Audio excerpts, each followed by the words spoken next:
दोस्तों, वो जनवरी का शुरुआती महीना था। ठंड अपने चरम पर मुझे महसूस हो रही थी। कहीं कहीं तो घना कोहरा भी मुझे दिखाई दे रहा था।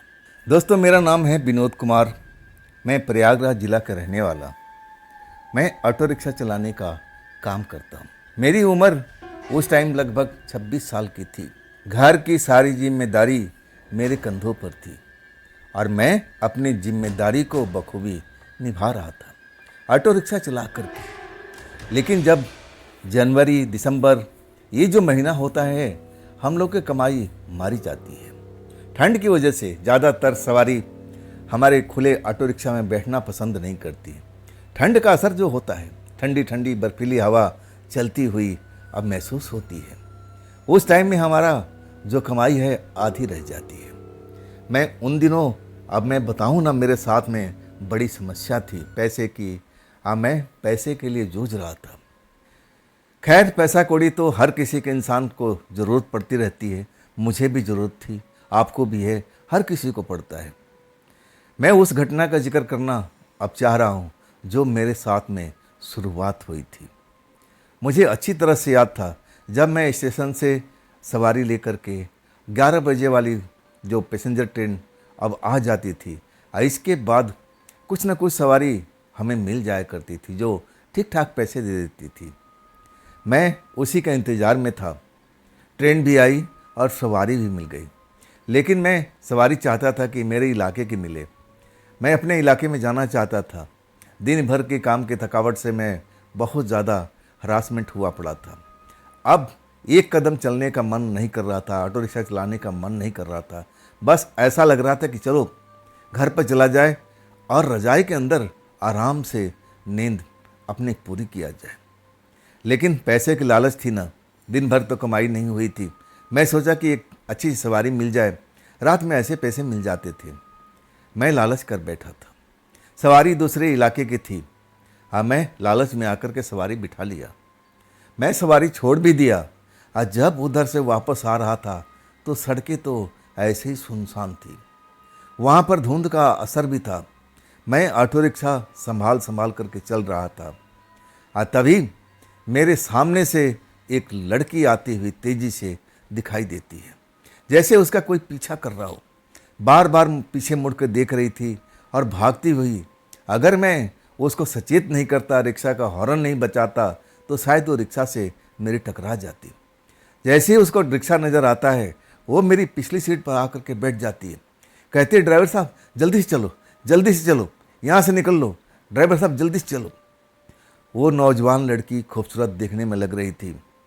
मैं वो एक पल के लिए तो हैरान रह गया था। आखिर माजरा क्या है भाई? ये लड़की कौन है और इतनी रात हो चुकी है, कौन इसका पीछा कर रहा है? मैं तो उस लड़की की सुंदरता देख करके बिल्कुल जान चुका था कि लड़की इतनी हसीन है, ज़रूर कोई ना कोई बदमाश इसके पीछे लगा होगा। मैं भी नौजवान था। मैं उस लड़की को देख करके मैं अब देखने लगा कि आखिर मामला क्या है, कौन इसका पीछा कर रहा है। मैं सामने की तरफ देख रहा था तो धुंध तो थी, लेकिन धुंध के पीछे से एक भारी आवाज़ गूंज रही थी, कहाँ तक भाग के जाएगी? मैं तुझे पहले भी पकड़ा था और आज भी पकड़ लूँगा। चाहे तू जहाँ पर भाग के जाए, मैं तुझे जाने नहीं दूंगा। वो आवाज़ बार बार धुंध के पीछे से मुझे सुनाई दे रही थी और लड़की थी, बस जिद जिद किए हुए थी, जल्दी से आप चलो, रिक्शा चलाओ, रिक्शा चलाओ। मैं समझ गया कि मामला कुछ अलग ही है। कोई है जो इस लड़की को परेशान कर रहा है। लेकिन मैं अकेले था, रात का टाइम था। अब अगला कैसा है मैं तो देख नहीं पाया, लेकिन आवाज़ इतना दमदार थी, भारी आवाज़ थी कि मैं उसका सामना नहीं करना चाहता था। क्या पता उसके साथ और भी साथी हो, क्या पता उसके पास में कुछ ऐसा असलहा हो, डंडा हो, कुछ ऐसी चीज़ें हो जो मुझे नुकसान पहुंचा दे। मैं थोड़ा घबरा गया था। जब लड़की बैठ जाती है, वो रास्ता मैं अब सामने की तरफ जा रहा था, लेकिन अब उस उधर तो वो इंसान की आवाज़ सुनाई दे रही थी। मैं अब समझ गया था कि मुझे क्या करना है। मैं अब ऑटो रिक्शा पीछे मोड़ लेता हूँ। 1 किलोमीटर में जब पीछे आ जाता हूँ तब चौराहा आता है। चौराहा से मुझे दाहिनी साइड मुड़ करके फिर उसी रोड पर आगे मुझे अब आ जाना था। लड़की अभी भी डरी हुई थी। घबराई हुई हिरनी की तरह ऑटो रिक्शा से सर निकाल के बाहर देख रही थी, जैसे वो आ रहा है क्या। लेकिन अब तो हम उसको पीछे छोड़ चुके थे। जब हम उस रोड से निकल आए, काफ़ी दूर पर आ गए, तब मैं उससे पूछता हूँ कि जी आप हैं कौन, ये मामला क्या था, कौन आपका पीछा कर रहा था, आप मुझे बताइए, तभी मैं आपका मदद कर सकूँगा। अगर आप कहिए तो मैं आपको अब उचित जगह पर लेके चलता हूँ जहाँ आपको अब सहायता मिल सकती है।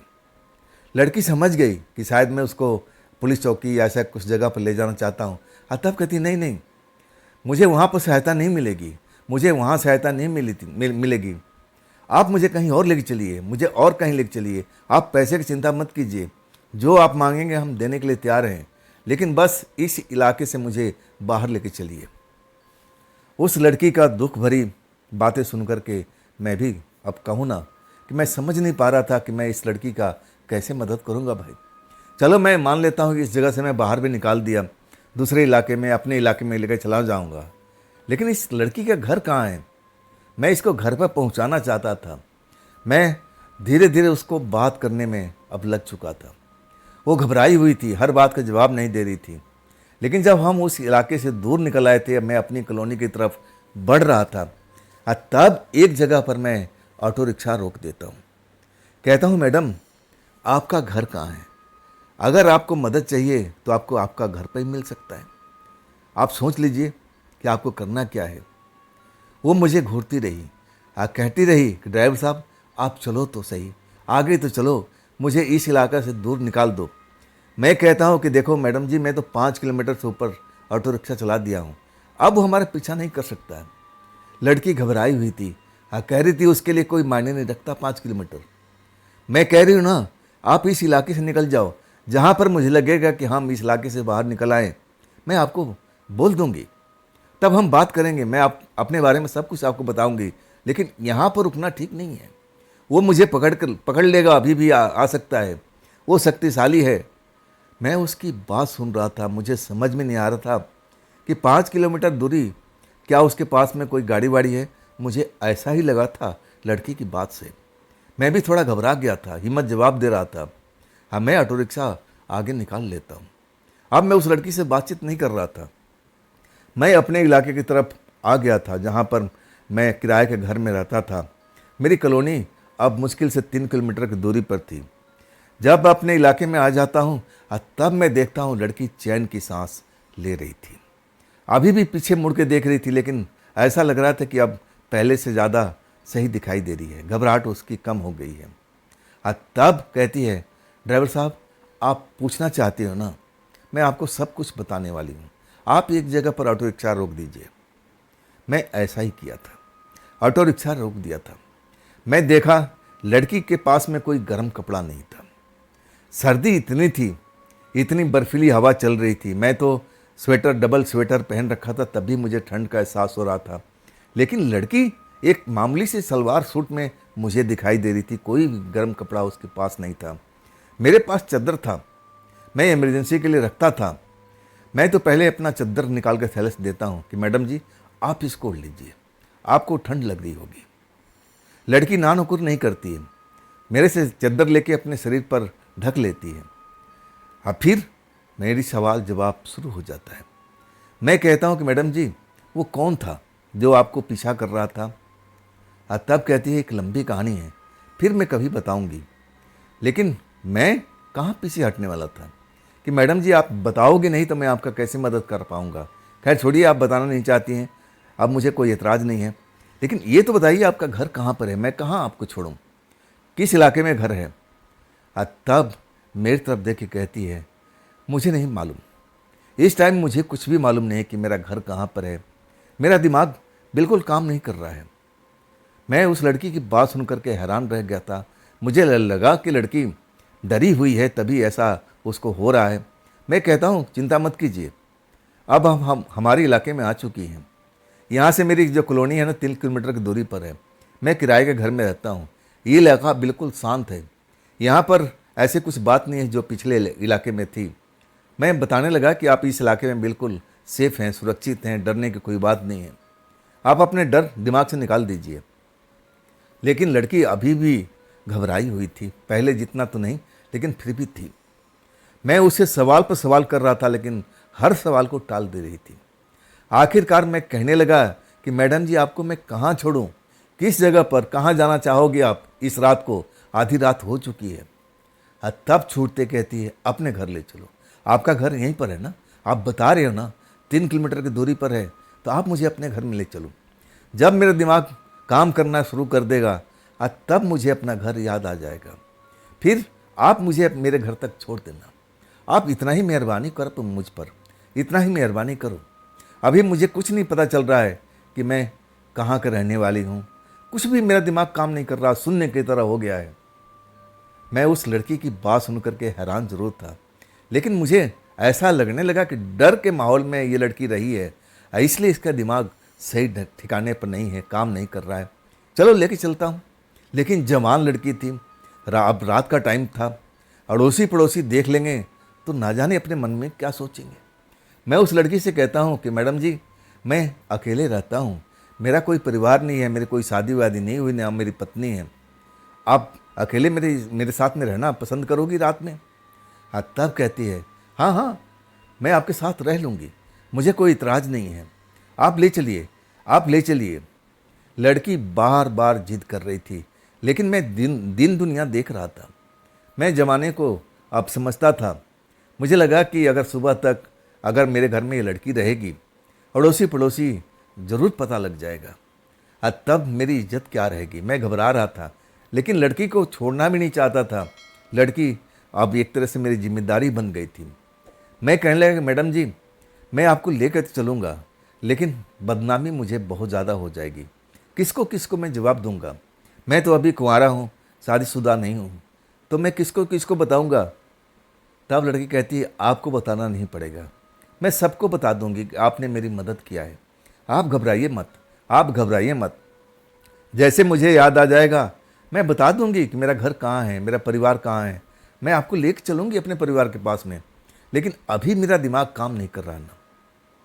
सच कहूँ, मैं उस लड़की को अपने घर पर लेके जाना नहीं चाहता था। बड़ा मुश्किल में फंसा हुआ था, लेकिन लड़की जात थी, वो भी जवान थी, सुंदर थी। मैं किसके सहारे छोड़ूं उस रोड पर? मजबूरी में मुझे अपने कमरे में लेके जाना पड़ा। अपना कमरे का ताला खोलता हूँ। छोटा सा कमरा था, बस एक चारपाई मेरे लिए थी। ना तो मैं खाना बनाने का काम करता था, सामान तो पूरा था मेरे पास में, सब कुछ था, लेकिन मैं इस झंझट से दूरी रहता था। ऑटो रिक्शा चलाता था और जहाँ पर मुझे टाइम मिलता था खाना पीना होटल में खा लेता था। हाँ, कभी कभी मैं छुट्टी करता था, तब मैं कुछ ना कुछ अपने लिए स्पेशल बनाता था, जैसे नॉनवेज हो गया, अंडा हो गया, ऐसी चीज़ें मैं खुद ही बना लिया करता था। लेकिन एक लंबा अरसा हो चुका था मुझे खाना बनाते हुए, लेकिन घर में बहुत सारा सामान पड़ा हुआ था जो खाना बन सकता था। मैं लेके आ गया। वो घर शायद उसको पसंद नहीं आ रहा था। मैं देख रहा था, मैं उसकी आंखें और सब कुछ समझने की कोशिश कर रहा था। अब मैं कहने लगा कि मैडम जी, आपको मैं बताया था ना, गरीब परिवार से हूँ, जैसे तैसे यहाँ पर दिन काटता हूँ, ऑटो रिक्शा चलाने का काम करता हूँ, जो भी कमाता हूँ अपने घर पर दे देता हूँ। अब यही मेरी झोपड़ी है, इसी में मैं रहता हूँ।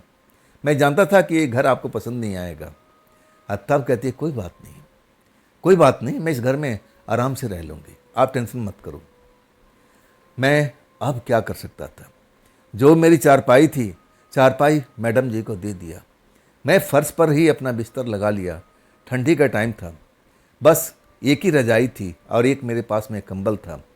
रजाई तो मैं मैडम को दे दिया और वो रजाई ओढ़ करके आराम से सो चुकी थी, अपना सर ढक करके। मेरे पास में जो कंबल था ठंडी के लिए पर्याप्त नहीं था, लेकिन मैं करूं तो क्या करूं? अब उसी चादर एक कंबल से मैं अपने आप को अब एक तरह सुरक्षित करता हूं, ठंड से बचने की कोशिश करता हूं। लेकिन मुझे ठंड से इतना अब लग रहा था शरीर में कि मुझे नींद नहीं आ रही थी। मैं उसी लड़की के बारे में सोच रहा था, आखिर इस लड़की के साथ में क्या हुआ? वो जो कड़कदार आवाज़ थी, भारी आवाज़ थी, वो कौन था? उसके साथ कुछ और लोग भी थे। मैं यही सब सोचते सोचते कब मुझे आंख लग जाती है, सुबह ही मेरी आंख खुलती है। जैसे आंख खुलती है ना, मैं पलंग की तरफ देखता हूँ, यानी चारपाई की तरफ देखता हूँ। रजाई तो जैसे कि तैसी पड़ी थी। मैं उठता हूँ और उस लड़की को जगाने का आवाज़ देता हूँ कि मैडम जी उठ जाओ, सुबह हो गई, सुबह हो गई। लेकिन जब कुछ भी आवाज़ कोई रिस्पॉन्स नहीं मिलता है, मैं थोड़ी देर के लिए घबरा जाता हूँ। क्या हुआ भाई, ये जवाब क्यों नहीं दे रही है? लेकिन अगले पल मैं थोड़ा सा रजाई हटा के देखता हूँ, रजाई तो ऐसा लग रहा था कि अंदर कोई सो रहा है। इस हिसाब से वो सेट किया हुआ था, लेकिन उसके अंदर में कोई मुझे नज़र ही नहीं आ रहा था। ये मामला क्या है भाई, लड़की कहाँ गई, लड़की कहाँ गई? मैं दरवाज़ा देखता हूँ, दरवाज़ा अंदर से बंद है। कमाल की बात थी, मुझे तो ऐसा लगने लगा कि मैं कहीं पागल ना हो जाऊँ। ये क्या हो गया भाई, ये लड़की कहाँ गई? सुबह होते ही रात में आराम से रजाई ओढ़ के सो रही थी, और सुबह जब मैं उठता हूँ तो बिल्कुल चारपाई है ही नहीं, रजाई वैसे वैसे मुझे दिखाई दे रहा है। मैं बहुत ज़्यादा हैरान हो गया था।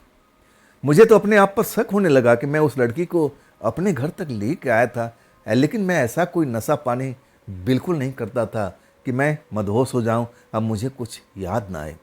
मेरे कंधे पर अपने घर की जिम्मेदारी थी भाई। मैं एक एक पैसा जमा करता था। मैं अपने परिवार को देखता था कि वो लोग कैसे कैसे हालात में हैं।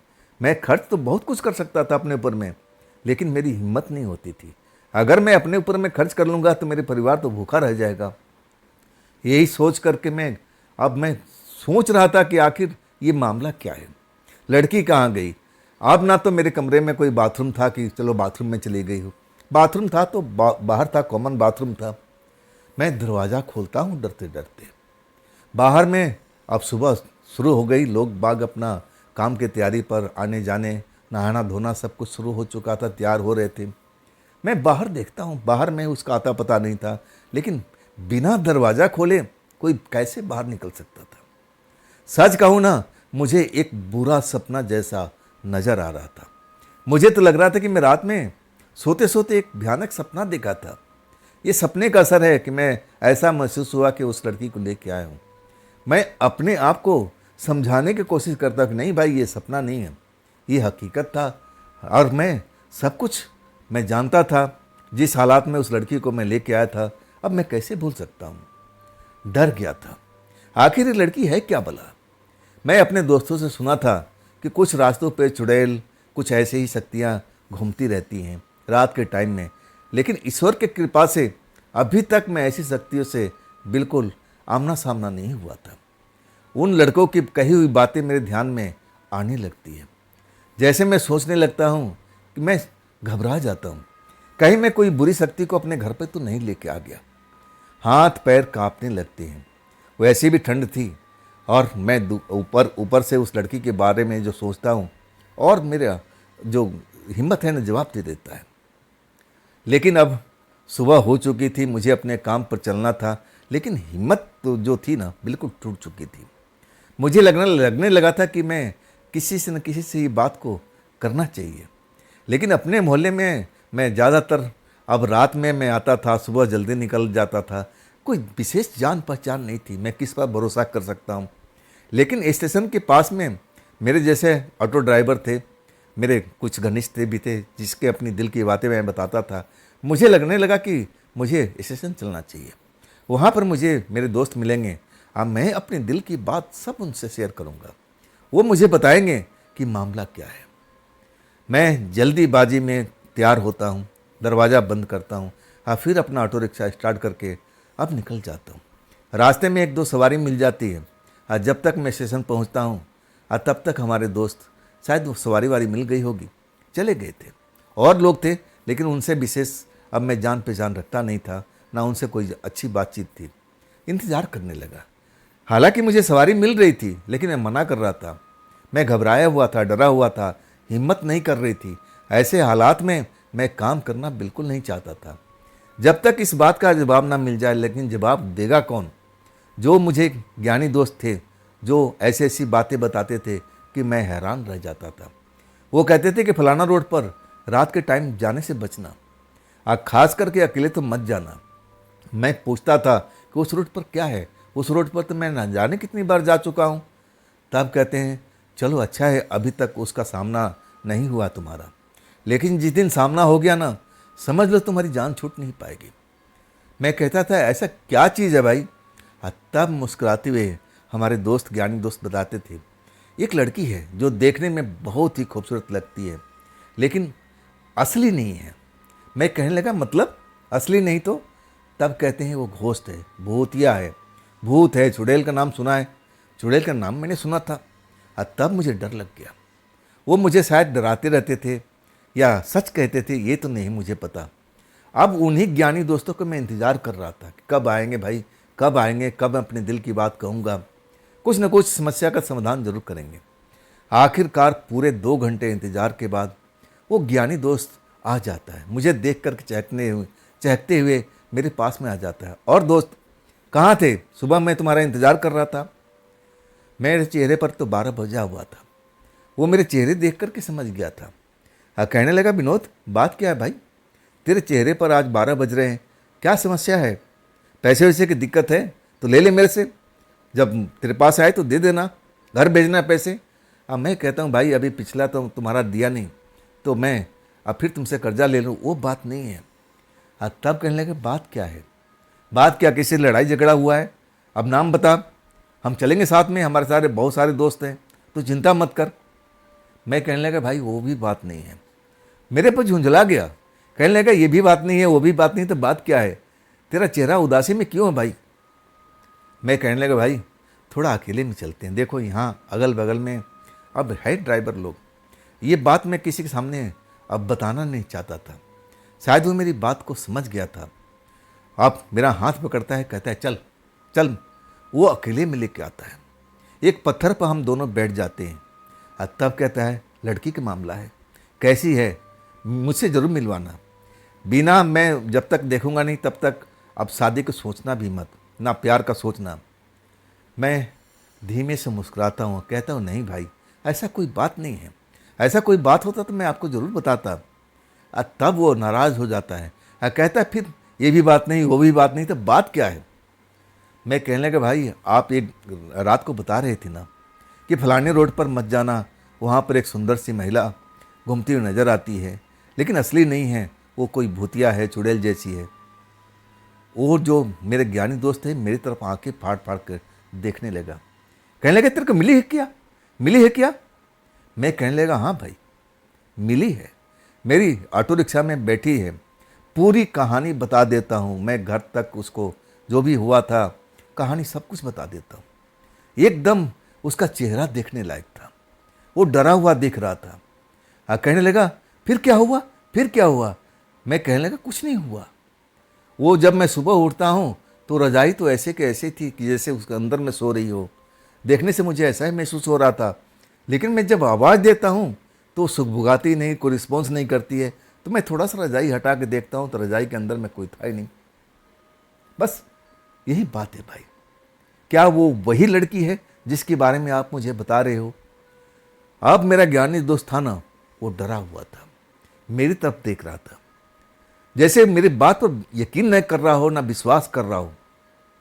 मैं कहने लगा, भाई आप लग रहा है कि मेरी बात पर यकीन नहीं कर रहे हो। तब मुझे देखते हुए घूर के कहने लगा, आप मुझे मूर्ख समझ रखे हो।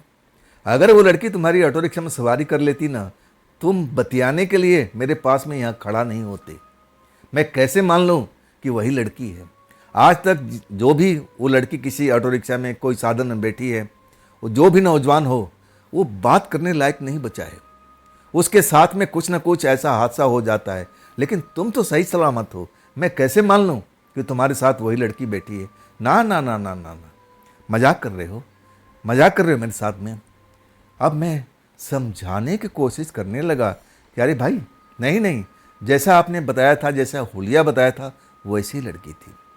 पूरी कहानी फिर मैं एक बार बताता हूँ कि देखो भाई, मैं फलाने कॉलोनी की तरफ गया था, और जब मैं लौट रहा था तब सामने से वहाँ पर धुंध भी था। वो लड़की तो मेरे ऑटो रिक्शा से टकरा जाती जब तक मैं उसको सचेत नहीं करता, हॉर्न नहीं बजाता, और वो जल्दी से आके मेरे ऑटो में बैठ जाती है और डरी हुई हिरनी की तरह थी। वो बैठती कहती, बस ऑटो रिक्शा भगाओ भगाओ। तभी धुंध के पीछे से मुझे एक भारी भरकम आवाज़ सुनाई देती है, कहाँ तक भाग के जाओगी? कई बार भाग चुकी हो, मैं हर बार तुम्हें पकड़ लेता हूँ, अब भाग के दिखाओ। ये सब क्या है भाई, ये सब क्या है? वो जो मेरा ज्ञानी दोस्त था ना, वो सोच में पड़ गया था। कहने लगा, नहीं नहीं, वो लड़की नहीं है भाई। वो मुझे समझा रहा था कि वो लड़की नहीं है, वो लड़की ऐसी नहीं है। जैसे तुम बता रहे हो, उसके पीछे कोई आता नहीं है, वो तो खुद भूत नहीं है। लेकिन ये लड़की क्या है भाई, मैं इसके बारे में बिल्कुल जान नहीं पा रहा हूँ।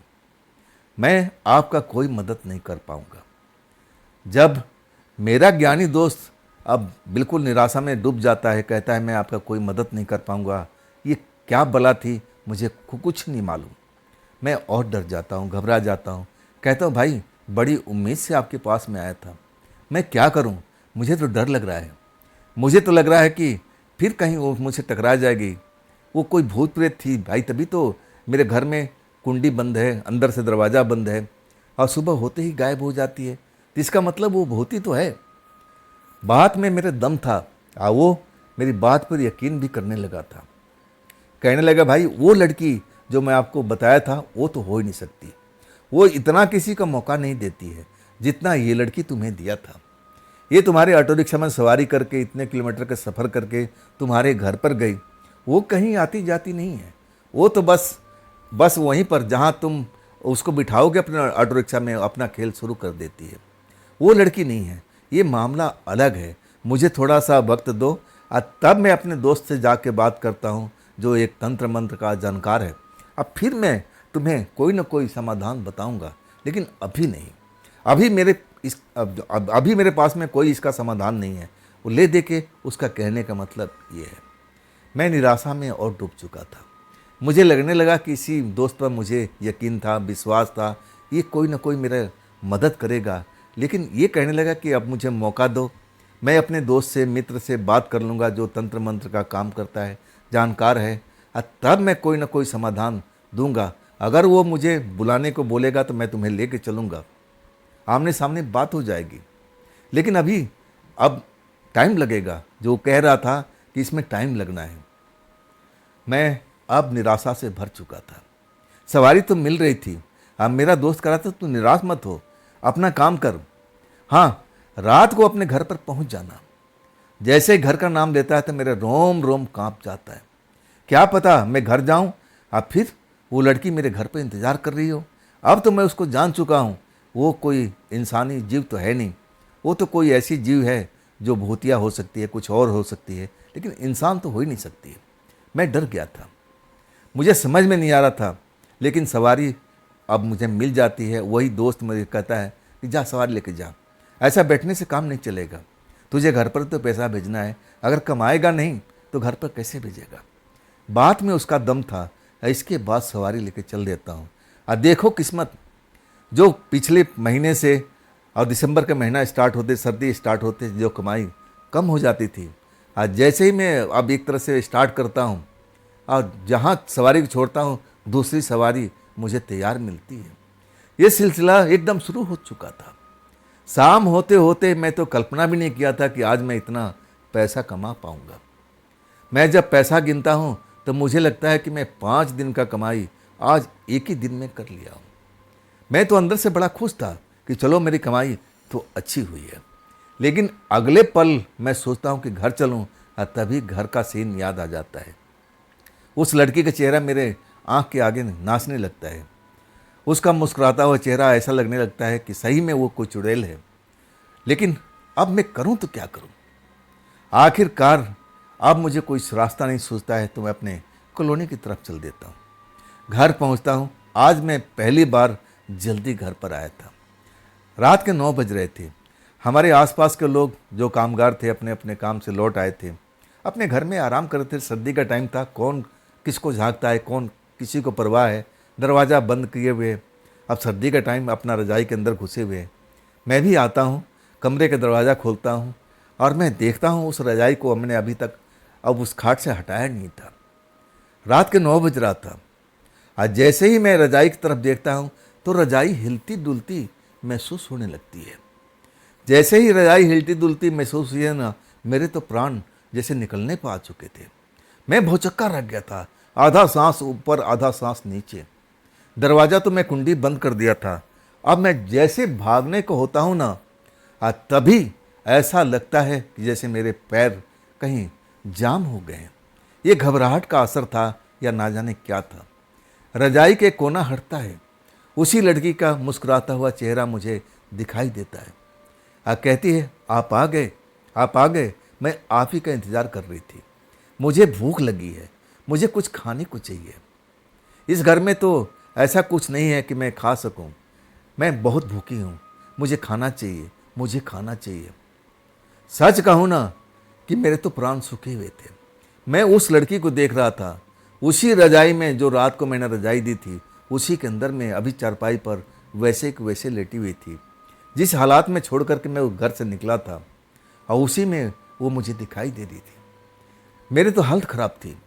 तब तक वो रजाई हटा करके अब मेरे सामने आके खड़ी हो जाती है। कहती, मुझे भूख लगी है, मुझे कुछ खाने को चाहिए। मैं कब से आपका इंतज़ार कर रही थी कि अब आप आएंगे, अब आप आएंगे। जब मैं उसकी बोलने का स्टाइल, भाषा, और मैं देखता हूँ कि इसके पैर तो बिल्कुल सीधे हैं, लेकिन डर लग रहा था। अब ऐसा लग रहा था कि मैं अब बच नहीं पाऊँगा। लेकिन मैं देखना चाहता था कि वास्तव में चुड़ैल है, जैसे मेरे ज्ञानी दोस्त कहते थे कि उस लड़की का पैर उल्टे थे, लेकिन इसके पैर तो बिल्कुल सीधे थे। मैं इसकी आंखों की तरफ देखता हूँ, इसमें कोई ऐसा बदलाव मुझे नज़र नहीं आता है। जैसा मैंने रात को देखा था, सेम ऐसे ही आज भी मुझे दिखाई दे रही थी। मैं अभी भी डरा हुआ था, लेकिन वो मुझसे बोल रही थी कि मुझे भूख लगा है। एक बच्चों के माफिक, बच्चा जैसे कहता है कि मुझे तो मिठाई चाहिए, मुझे मिठाई चाहिए, मुझे मिठाई दे दो, ऐसे ही जिद किए हुए थी कि मुझे भूख लगी है, मुझे कुछ खाने को दो, मुझे खाने को दो।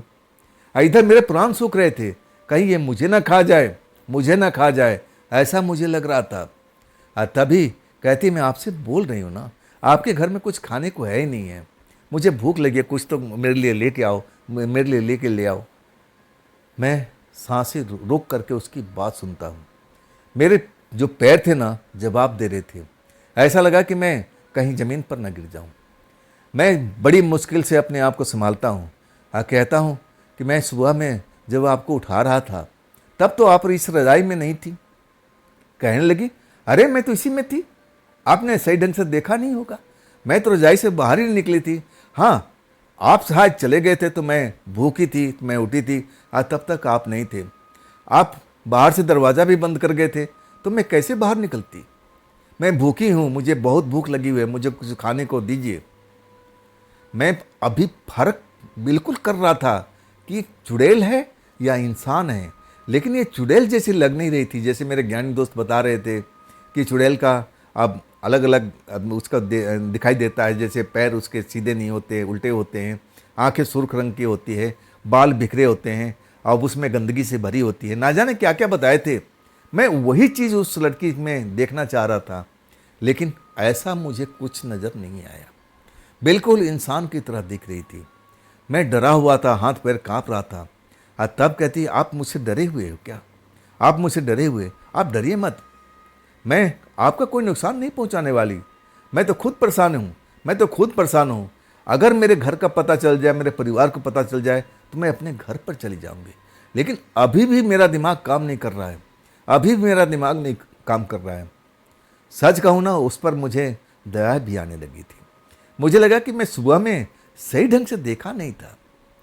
शायद मेरे सही अगर पूरी रजाई हटा के देखता तो शायद इसी के अंदर में थी। ये मेरी नज़रों का धोखा था। अब मैं समझ गया कि उसके अंदर है नहीं। मैं अपने आप को समझाने लगता हूँ, आज सब कुछ परफेक्ट लगने लगता है। वो जो डर था मेरा भूतनी का, वो सब धीरे धीरे निकलने लगता है। वो लड़की अभी भी कुछ खाने के लाओ ना, कुछ खाने के लाओ ना। मैं अंदर से साहस जुटा लिया था। अब मैं कहता हूँ, पहले अपने बारे में बताओ, आप हो कौन? आप जब तक अपने बारे में नहीं बताओगी, मैं आपका कोई मदद नहीं कर पाऊँगा, मुझे माफ़ करना। लड़की फिर उसी चारपाई पर बैठ जाती है। मैं तो खड़ा हुआ बस उसको निहार रहा था। वो कुछ बोलना चाहती थी, लेकिन उसका शायद होठ काम नहीं कर रहे थे। मैं देख रहा था उसके होठ हिल रहे थे, शब्द बाहर नहीं आ रहे थे। मैं फिर उससे पूछता हूँ कि पहले अपने बारे में बताओ, मैं आपको मदद ज़रूर करूँगा, मैं आपको अच्छा भोजन भी लेके आऊँगा, लेकिन जब तक मैं जान नहीं पाऊँगा कि आप कौन हैं, तब तक मैं भला आपका मदद क्यों करूँ। लड़की कहने लगी, हाँ, आप बहुत कुछ जानना चाहते हो, आपने बहुत सारा सवाल पूछा था, मैं हर सवाल का जवाब आपको दे दूँगी, लेकिन जब तक मुझे ध्यान नहीं आएगा, तब तक मैं कैसे जान पाऊँगी कि मैं कौन हूँ, मेरा परिवार कहाँ है। आप मुझे भोजन ला के दीजिए, मैं आपसे वादा करती हूँ कि जैसे मेरे जहन में सब कुछ आ जाएगा, मैं बिना बताए हुए इस घर से कभी नहीं जाऊँगी। ये मैं पक्का वादा करती हूँ। और रहा, मैंने आपसे परिश्रम कराया, मैं आपके ऑटो रिक्शा में सवारी किया, मैं आपको कुछ दे नहीं पाई, अभी मेरे पास में कुछ भी नहीं है, लेकिन मैं आपको इतना वादा करती हूँ कि जब आप मुझे मेरे घर पर छोड़ोगे ना, तो मैं आपको बहुत मदद करूँगी। बस एक बार मेरे दिमाग में आ जाना चाहिए। मैं अभी भी उस लड़की की बात पर यकीन नहीं कर रहा था। मैं कहने लगा, आपको दिमाग का क्या हुआ है? अब तो आपको डरने की ज़रूरत नहीं है, आप बिल्कुल सुरक्षित हो, हमारे घर के अंदर में हो। अब तो जो भी था वो यहाँ से बहुत दूर है, वो बिल्कुल आ नहीं पाएगा। तब लड़की कहती है, नहीं, वो बहुत शक्तिशाली है, वो बहुत कुछ कर सकता है। मैं पहले भी उस घर से, उस जगह से कई बार भाग चुकी हूँ, लेकिन वो मुझे ढूंढ लेता है, मुझे ढूंढ लेता है। मुझे आशंका है कि फिर वो मुझे सूंघते हुए इस जगह पर भी आ सकता है। मैं कहूँ ना, मुझे अभी भी समझ में नहीं आ रहा था कि लड़की उसके बारे में जो बात कर रही थी, आखिर वो था कौन। मैं अब उससे सवाल पूछता हूँ कि आखिर वो है कौन? आप उससे इतना क्यों डरती हो, और आपके साथ में उसने क्या किया था? कहीं का वो अब शेर खां है, कोई दादा है? आप उसके बारे में मुझे बताइए, अब मैं आपका मदद करूंगा। मेरे पास में साथी ऐसे हैं जो आपकी पूरा मदद करेंगे। तब लड़की पूरा एकदम कुछ देर के लिए शांत हो जाती है। अब मैं उसके समीप जाके खड़ा हो जाता हूँ। तब धीरे से कहती है, हाँ, मुझे लग रहा है कि मुझे सारी बात बता देना चाहिए। धीरे धीरे अपनी सारी बात जो बताने लगती है ना, मैं उसकी बातें सुनकर दहल जाता हूँ। मैं विश्वास नहीं कर पा रहा था कि मेरे सामने जो लड़की बैठी है, मैं जिसको इंसान समझ रहा था, वो इंसान तो है ही नहीं है, वो इंसान तो है ही नहीं है। जब उसके बारे में अच्छी तरह से मैं जान लेता हूँ जो वो बोलती है, मैं यकीन नहीं कर पाता हूँ। नहीं नहीं नहीं, फिर तुम झूठ बोल रही हो, तुम भला ऐसे कैसे हो सकती हो? तुम अपने आप को एक जिन परिवार की लड़की कह रही हो। जिन परिवार में तो बहुत सारा ताकत होता है, मेरे ज्ञानी दोस्त ने बताया है, आप में भी ताकत होगा। लड़की कहती, हाँ, बिल्कुल ताकत है, लेकिन मेरा जो ताकत है ना, वो इंसान ने सब ताकत को ख़त्म कर दिया है। अपने तंत्र मंत्र के द्वारा वो बता रही थी कि मैं एक जिन परिवार की लड़की हूँ। हमें आधी रात को जब चांद पूरा निकला हुआ था, अपनी सहेलियों के साथ एक बगीचे के अंदर में घूम रही थी। हम ऐसा ही करते थे, जब पूनम का चांद आता था तो मुझे बाहर में खेलना बहुत पसंद आता था। मेरे माँ बाप मुझ पर नज़र रखते थे, लेकिन उस रात वो मुझ पर नज़र नहीं रख पाए, और मैं और मेरी सहेली, हम लोग उसी बगीचे में खेल रहे थे। और तभी वही शख्स आ जाता है जो मेरे चक्कर में काफ़ी दिनों से पड़ा हुआ था। मेरी सहेली से अलग कर देता है अपने तंत्र मंत्र से। और फिर जब मुझे होश आता है तो मैं एक कमरे के अंदर में अपने आप को पाती हूँ। अब मैं उसको देखती हूँ पहली बार तो मुझे लगता है कि मैं कहाँ पर हूँ। तब वो बताता है कि तुम अपने घर पर नहीं हो, अब हमारे घर पर हो, अब मेरी बंदिश में हो, जैसा मैं कहूँगा वैसा तुमको करना पड़ेगा। मेरी सारी शक्ति को उसने ख़त्म कर दिया था अपने तंत्र मंत्र से। मैं बहुत कुछ करना चाहती थी, उससे फाइट करना चाहती थी, लेकिन मेरा शक्ति काम ही नहीं कर रहा था। अपने आप को उस जगह पा के मैं रोने लगती हूँ कि आप मुझे छोड़ दो, लेकिन कहता है कि अभी नहीं, जब तक मेरा काम ख़त्म नहीं होगा तब तक मैं तुम्हें छोड़ूंगा नहीं। लेकिन निश्चित रहो, जिस दिन मेरा काम ख़त्म होगा, मैं जहाँ से तुम्हें लेके आया था वहाँ पर छोड़ दूंगा। आखिर उसका क्या काम था? वो हर रात मुझे टॉर्चर करता था, कहता था कि ये काम कर लो, ऐसा कर लो। वो पूजा पाठ करता था, लेकिन मैं उसके काम में कोई न कोई ऐसी गलती कर देती थी, वो काम पूरा होता ही नहीं था। और तब वो मुझ पर ज़्यादा नाराज़ होता था। मैं भागती थी, उसको पता भी नहीं लगता था, लेकिन वो मुझे सूंघते सूंघते आ जाता था जहाँ पर मैं छिपी रहती थी। कई बार मैं ऐसा कर चुकी हूँ। जब लड़की सांस लेती है, अब फिर मैं उसकी तरफ देखने लगता हूँ। तुम जिन लड़की हो, जिन परिवार की हो, सच बोल रही हो? तब कहती, हाँ, लेकिन मेरे पास में अभी कोई शक्ति नहीं है। वो सारा शक्ति वही तांत्रिक मांत्रिक जो है ख़त्म कर दिया है। अभी भी मुझे ढूंढ रहा होगा। उस लड़की के बात सुनकर के मैं तो हैरानी से उसकी तरफ अभी भी देख रहा था। मुझे अभी भी पूरा यकीन नहीं हो रहा था कि लड़की सच कह रही है। तब वो लड़की मेरे मन की बात को पढ़ लेती है, ऐसा लगता है, और कहती है आप मेरी बात पर यकीन कीजिए। तब मैं कहता हूँ कि आखिर चलो मैं मान लेता हूँ कि तुम जिन परिवार की लड़की हो, तुम जिनी हो, लेकिन अब तुम्हें ये सब जो तुम्हारा शक्ति है कब लौटेगा, कैसे तुम्हारी शक्ति लौट सकती है। तब वो कहती है अगर वो तंत्र मंत्र वाला व्यक्ति मेरे नज़दीक ना आए, मेरे से दूरी बना के रखे, तो मेरी शक्ति कुछ दिन के बाद खुद पर खुद मेरे शरीर में आ जाएगी, लौट जाएगी। मुझे इंतज़ार करना पड़ेगा। आज जैसे ही मेरी शक्ति लौटेगी, मेरा सब कुछ याददाश्त जो अभी समझ में नहीं आ रहा है, सब कुछ मुझे याद आ जाएगा कि मेरा घर कहाँ पर है, मेरा परिवार कहाँ है। मैं तो खुद बेचैन हूँ अपने परिवार में जाने के लिए, लेकिन उसने मेरे ऊपर में काली शक्ति का उपयोग किया है, मेरे दिमाग को बांध दिया है। मैं बहुत सोच रही हूँ, लेकिन मेरा घर बिल्कुल याद नहीं आ रहा है। मैं तो खुद परेशान हूँ अपने घर में जाने के लिए, अपने परिवार से मिलने के लिए। अब कहते कहते लड़की रो पड़ती है। उसकी जब आंखों में आंसू आने लगता है, तब मैं अपने आप को रोक नहीं पाता हूँ। कहता हूँ मैडम बिल्कुल आप परेशान होने की ज़रूरत नहीं है, मैं समझ गया हूँ आपकी बात को, लेकिन अभी भी मुझे शक है। तब वो मेरी तरफ देखती है, अब क्या है। मैं कहता हूँ कि आप मुझे नुकसान तो नहीं पहुँचाओगी। तब कहती नहीं, हम आज तक किसी के नुकसान नहीं पहुँचाएंगे, अब क्यों भला किसी के नुकसान पहुँचाएंगे। मैं समझ गया था कि लड़की भूखी है, वो ज़्यादा अब बोल नहीं पा रही थी, उसके ज़बान अब काम नहीं कर रहे थे। तब मैं कहता हूँ कि देखिए मैं बाहर जा रहा हूँ, आप अंदर से टेक्निक बंद कर देना, मैं आपको अब बाहर से ताला बंद करके नहीं जाऊँगा। तब कहती नहीं नहीं ऐसा मत करना, आप बाहर से बंद करके जाना, लोगों को पता नहीं लगना चाहिए कि मैं इस घर में रहती हूँ। अगर उस मांत्रिक व्यक्ति को पता लग गया तब मेरे लिए तो बड़ा मुसीबत खड़ी हो जाएगी। जैसा आपने सुबह में किया था अभी भी करके जाइए। मैं उस लड़की को आश्वासन देता हूँ कि आने में कुछ टाइम लग जाएगा, आप बेफिक्र रहिएगा, इस जगह पर आपको मांत्रिक ढूंढ नहीं पाएगा। अब मैं अपना ऑटो रिक्शा फिर स्टार्ट करता हूँ और हाईवे की तरफ चल पड़ता हूँ। अब रात हो गई थी, खाना तो ढाबे पे मिल सकता है। मैं उस लड़की के लिए अच्छी अब खाना पैक कराता हूँ, अब फिर मैं लेकर के लौट आता हूँ, खाना देता हूँ। खाना देख करके खुश हो जाती है और खाना खाती है। और खाना खाने के बाद में कहती है मुझे अब नींद आ रही है, मुझे सोना होगा, मुझे नींद आ रही है। मैं कहता हूँ आराम से आप सो जाइए। मैं अब उसी ज़मीन पर जो बिस्तर बिछा रखा था उसी पर मैं सो जाता हूँ। मैं अपना भविष्य देखने लगता हूँ कि अब मेरे साथ में क्या होगा। ये लड़की मेरा कोई नुकसान तो नहीं पहुँचाएगी, चलो मैं मान लेता हूँ नुकसान नहीं पहुँचाएगी, तो इससे मुझे क्या फ़ायदा मिलेगा। मैं तो जिन जिन्नात के बारे में सोच रखा था कि वो लोग जिस पर खुश हो जाते हैं, बहुत सारा धन दौलत देते हैं, लेकिन मैं ये सब बातें अपने मन से निकाल देता हूँ। अरे नहीं नहीं, ये कहानी की बात होगी, ये सब कहानी में चलता है, चलो सुबह मैं ज़रूर इससे पूछूंगा। इसके बाद मुझे नींद आ जाती है।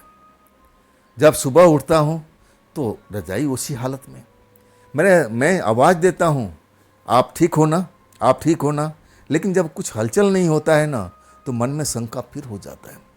मैं रजाई के कोना अब बाहर से देखता हूँ तो जैसे कोई इंसानी जिस्म उसमें सोया हुआ है, सेम उसी लड़की की तरह सब कुछ लग रहा है। रजाई में ऐसा इंसान पड़े हुए हैं, ऊपर से देखने में लग रहा है कि उसके अंदर में कोई अब इंसान सो रहा है, लेकिन जब मैं आवाज़ देता हूँ आवाज़ का जवाब नहीं मिलता है। अब मैं रजाई के कोना हटा के देखता हूँ तो अंदर कोई नहीं था, लेकिन ऐसा लग रहा था कि उसी हिसाब से वो रजाई सेट थी कि जिसे इसके अंदर में कोई सो रहा हो, मस्त नींद में सो रहा हो। मैं समझ गया कि शायद सुबह हो गई है, दिन निकल आया है, और तभी अपने आप को इसने गायब कर रखा है, या इसको ऐसा ही होगा, इसका शरीर दिन के टाइम में नज़र नहीं आता होगा। मैं अपने काम पर निकल जाता हूँ, लेकिन सारा दिन मैं उसी परेशानी में घुलता रहता हूँ। मैं जब स्टेशन पहुँचता हूँ शाम के टाइम में, तब वही मेरा ज्ञानी दोस्त मुझे बेचैनी से ढूंढ रहा था। मुझे देख करके खुश हो गया, अरे आओ विनोद, आओ विनोद, मैंने अपने तंत्र मंत्र वाले से बात किया है और वो कह रहा था कि उस लड़के को बुला के ले आओ, अब फिर हम समझ जाएंगे कि मामला क्या है। अब तुम देर मत करो, मेरे साथ में चलो। तब मैं कहता हूँ अब किसके लिए चलूँ भाई। मैं अब कुछ बताना नहीं चाहता था अपने दोस्त को। मैं कहने लगा कि अब किसके लिए मैं चलूँ, अब मामला ही ख़त्म हो चुका है। वो लड़की हमारे घर पर नहीं है, वो जा चुकी है, तो अब मुझे क्या होगा? हैरानी से मेरी तरफ देखता है, तुम सच कह रहे हो? ऐसा तुम सच सच कह रहे हो? मैं कहता हूँ हाँ बिल्कुल, अब हमारे घर पर नहीं है वो। घर पर होती तो ज़रूर मुझे दिखाई देती, अब मैं किसके लिए जाऊँ? मैं बात को टाल देता हूँ, लेकिन ऐसा लग रहा था कि वो मुझ पर यकीन नहीं कर रहा है। मेरे कान में फुसफुसाता है, कहता है कि मुझसे छिपाओगे ना तो देख लेना खतरे में आ जाओगे। अभी भी तुम्हारे पास मौका है, मैं कह रहा हूँ एक बार मेरे साथ में चल लो। लेकिन मैं मना कर देता हूँ कि नहीं, अब सारा खेल ख़त्म हो चुका है और लड़की हमारे घर से जा चुकी है। चाहे भूतनी हो चाहे कोई भी हो, उससे हमारा कोई अब मतलब नहीं है। अब वो लड़का चुपचाप मेरी तरफ देखता है, अब फिर अपने ऑटो रिक्शा में जाके बैठ जाता है। मुझे लगता है कि मेरी बात को उसको बुरा लगा है। अब उसको समझ में कि मैं उसके साथ में चल देता तब मैं सही रहता, लेकिन मैंने छुपा दिया। मुझे लगने लगा कि एक तंत्र मंत्र वाले से परेशान हुई पड़ी थी, और दूसरा तंत्र मंत्र वाला मैं अब उसको अपने घर पर लेके जाऊंगा, पूरी कहानी बताऊंगा, न जाने उसके साथ में क्या करेगा। अब जिन परिवार की लड़की है उसमें बहुत सारी शक्ति होती है, जैसे मैंने सुना था, उस शक्तियों का नाजायज़ फ़ायदा उठाने के तंत्र मंत्र वाले कोशिश करते हैं, इतना तो मुझे पता था। अब मैं जानबूझ करके उस लड़की के बारे में सब कुछ बातें गोल कर गया था। बिल्कुल सीधा सा जवाब दे दिया कि लड़की हमारे घर पर है नहीं, तो मैं किसके लिए जाऊँ। मन में एक शांति सी मिल रही थी कि चलो मैंने एक अच्छा काम किया है, अब मैं ये लड़की के बारे में किसी से जिक्र नहीं करूँगा। लेकिन अभी भी मुझे पूरा यकीन था कि लड़का अभी भी मुझे शक की निगाह से देख रहा है। मेरे पास में सवारी आती है, सवारी बिठाता हूँ, अब फिर मैं चल देता हूँ। हाँ, उस लड़के का जो मेरा ज्ञानी दोस्त था, मुझ पर बहुत सारे एहसान किए थे। जब भी मुझे पैसे की ज़रूरत पड़ती थी तब मुझे एक बार मैं बोलता था पैसा निकाल कर दे देता था, लेकिन मैं जब मेरे पास पैसा होता था मैं उसको लौटा देता था। मुझे लगा कि मैंने उसके साथ ठीक नहीं किया, बता देना चाहिए। लेकिन अगले पल उस लड़की का चेहरा जब सामने आता है, मुझे लगने लगा कि इसी तंत्र मंत्र से तो ये लड़की फंसी पड़ी है, दोबारा कहीं से निकली या फिर कहीं फंस जाएगी। नहीं नहीं नहीं, मैं अपने मन को समझाता हूँ कि बाद में लड़के को मना लूँगा। मैं सारी रात मतलब 11 बजे तक काम करता हूँ। अब तो मैं निश्चित था। जब आज सही कहूँ ना, उस टाइम मुझे पैसे कमाई भी होने लगी थी।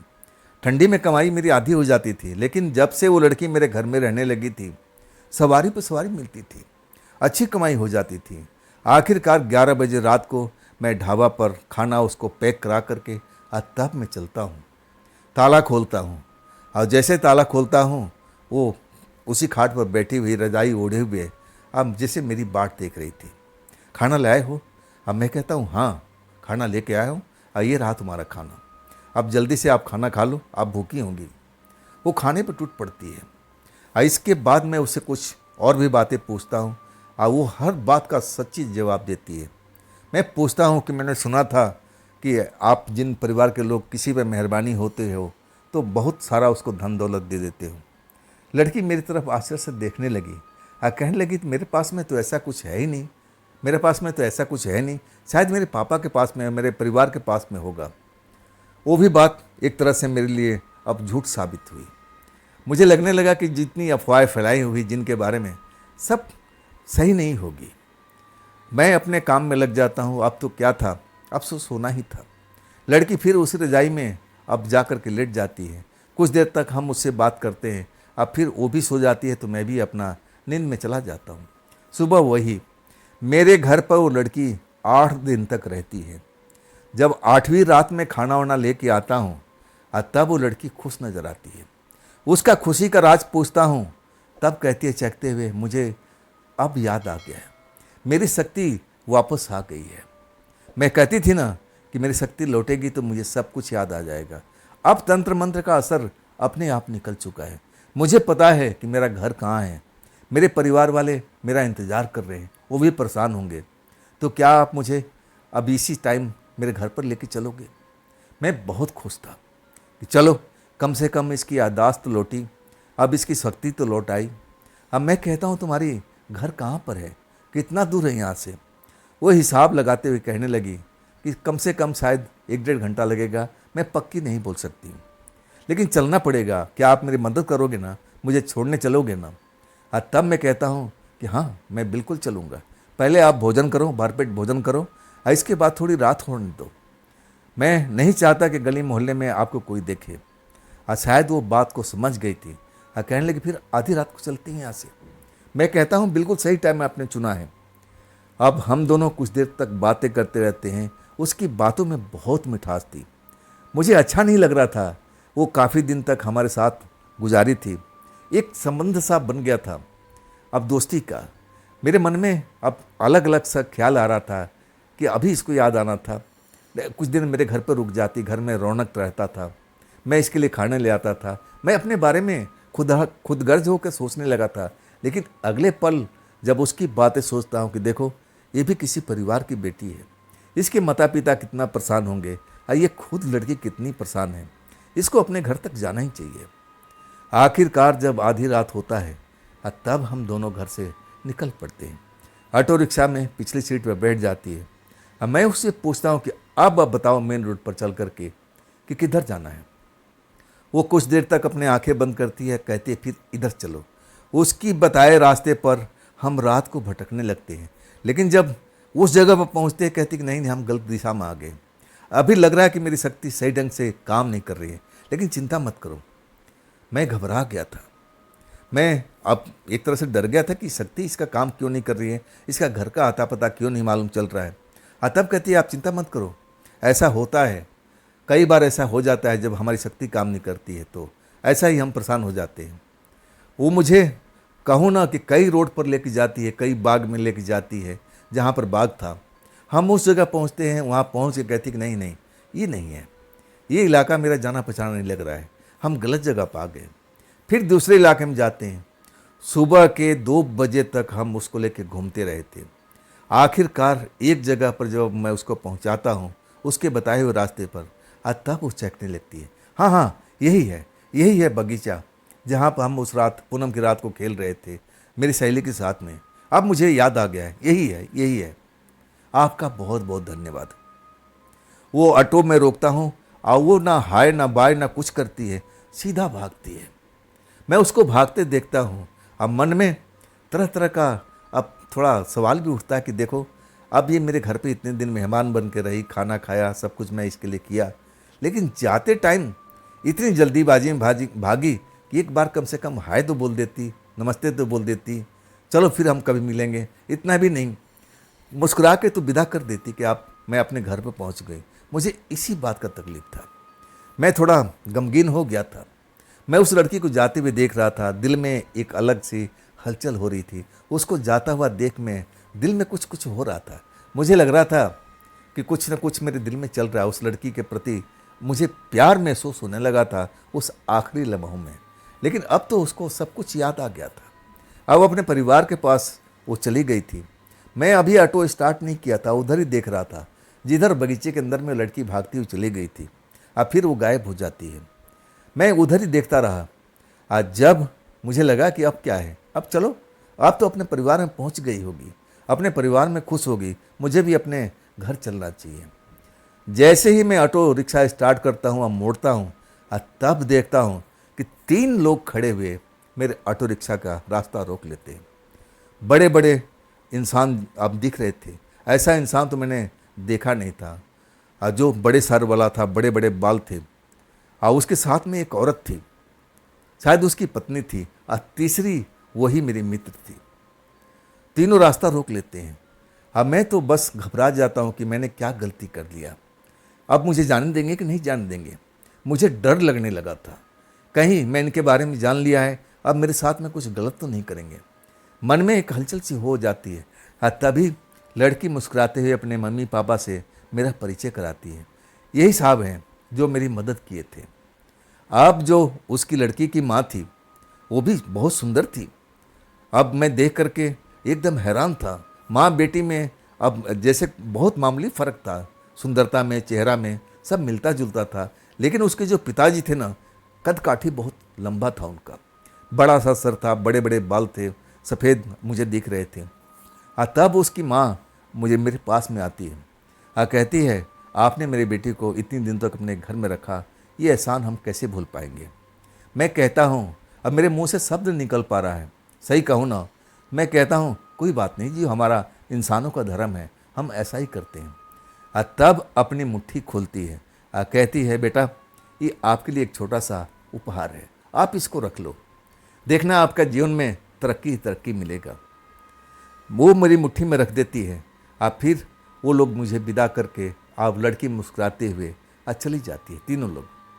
मैं काफ़ी देर तक उनको जाता हुआ देखता हूँ और अगले पल अपनी मुट्ठी खोलता हूँ तो देखता हूँ एक सोने का चमकता हुआ पतला सा चेन जैसा हाथ, मैंने उसको गले में पहनने वाला चीज़ लड़कियाँ अक्सर पहनती है, वही चीज़ था, वो मेरी मुट्ठी में नज़र आ रहा था। मैं देखा सोने का है तो कुछ ना कुछ कीमत होगा।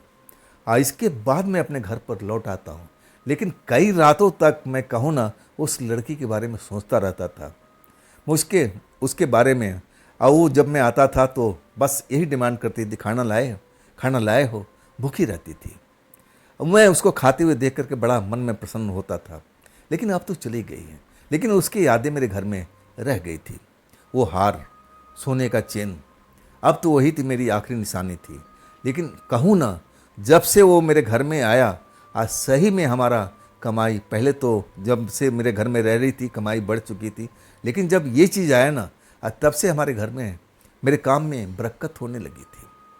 आखिरकार मैं मानता हूँ कि उसी वजह से मैं इतना पैसा कमा पाया कि आज मेरे पास में 5 ऑटो रिक्शा खुद का अपना है। घर जो कच्चा था मैं पक्का बनवा लिया हूँ, अपने बहन की शादी धूमधाम से किया हूँ। मुझे लगता है कि सब उन्हीं का दिया हुआ उपहार से आज जो मैं आज अच्छे काम कर रहा हूँ और सब अपने परिवार को देखभाल कर रहा हूँ, शादीशुदा हूँ, बाल बच्चे वाला हूँ। तो दोस्तों, ये थी विनोद कुमार जी की भेजी हुई कहानी। कैसी लगी आपको कमेंट में ज़रूर बताइएगा। अगर आपके पास भी ऐसी कोई घटना है, कोई अपनी आप बीती है, तो आप मुझे ज़रूर शेयर कीजिएगा, इंस्टाग्राम पर, मेरे व्हाट्सएप नंबर पर, मेरी मेल आईडी पर। दोस्तों, ये भी चैनल आप ही का है, तो इसको भी अपना प्यार दीजिए, लाइक कीजिए, सब्सक्राइब कीजिए, शेयर कीजिए अपने दोस्तों को, और हाई वाले बटन को ज़रूर दबाइएगा। तो दोस्तों, फिर मिलते हैं कल की रात एक नई घटना, एक नई कहानी के साथ में। आप लोग अपना ख्याल ज़रूर रखिएगा। नमस्कार।